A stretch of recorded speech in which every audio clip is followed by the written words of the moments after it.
এনকাউণ্টাৰতো ভীতিগ্ৰস্ত নহয় একাংশ আৰক্ষীৰ গুলীও ৰোধ কৰিব পৰা নাই ধৰ্ষণ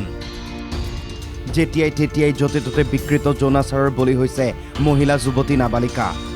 অভিযুক্ত গ্ৰেপ্তাৰ হৈছে কেতিয়াবা গুলী খাইছে কেইবাটাও ঘটনাত আদালতৰ বিচাৰত দোষী সাব্যস্ত হৈ শাস্তিও পাইছে ধৰ্ষণকাৰীয়ে তাৰ পাছতো সংঘটিত হৈছে ধৰ্ষণৰ দৰে অপৰাধ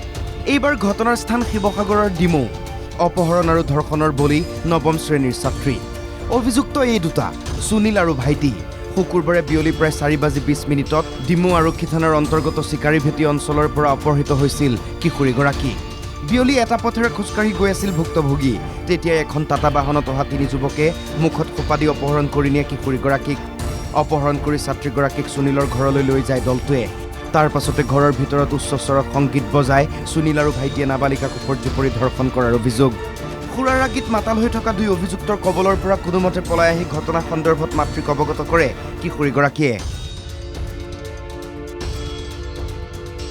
তাৰ পাছতে শুকুৰবাৰে বিয়লি ডিমৌ থানাত এজাহাৰ দিয়ে কিশোৰীগৰাকীৰ পৰিয়ালে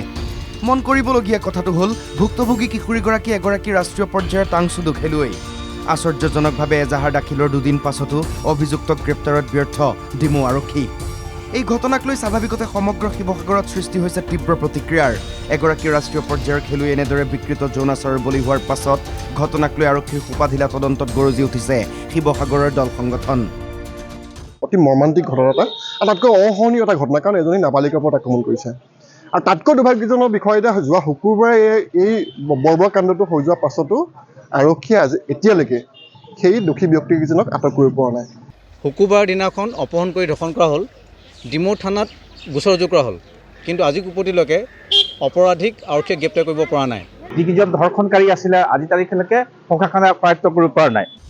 দুৰ্ভগীয়া কিশোৰীগৰাকী সম্প্ৰতি শিৱসাগৰ অসামৰিক চিকিৎসালয়ত ন্যায় নাপালে আত্মহত্যাৰ ভাবুকি কিশোৰীগৰাকীৰ সংবাদ মাধ্যমৰ সন্মুখত সমস্ত কথা বিৱৰি কৈছে কিশোৰীগৰাকীয়ে কিন্তু ধৰ্ষণ কাণ্ডৰ ভুক্তভোগীৰ দৃশ্য অথবা ভাষ্য আইনী বাধাৰ বাবে সংবাদ মাধ্যমে দেখুৱাব নোৱাৰে তথাপি ভুক্তভোগীৰ কথাখিনি আমি গ্ৰাফিক্সতে আপোনালোকলৈ আগবঢ়াই দিছোঁ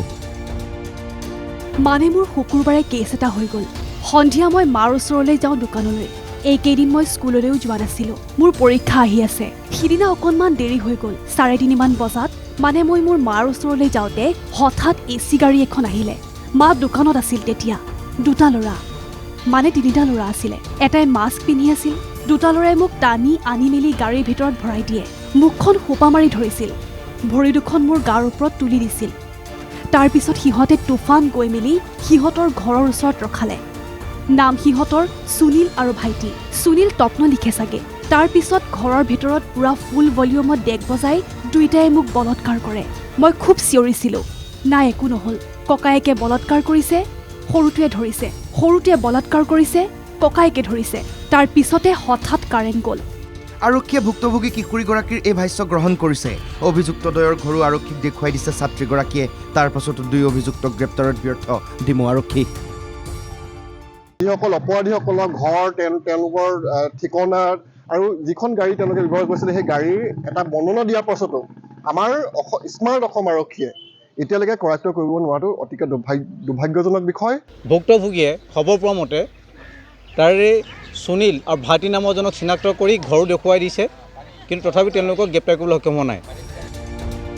এই ঘটনাই স্বাভাৱিকতে সমগ্ৰ শিৱসাগৰ জোকাৰি গৈছে চৌদিশে উত্থাপিত হৈছে ৰাষ্ট্ৰীয় পৰ্যায়ৰ খেলুৱৈগৰাকীৰ ন্যায় প্ৰাপ্তিৰ দাবী শিৱসাগৰৰ পৰা ভিডিঅ' জাৰ্নেলিষ্ট বলিনৰ সহযোগত জয়জ্যোতি গগৈ NKTV+।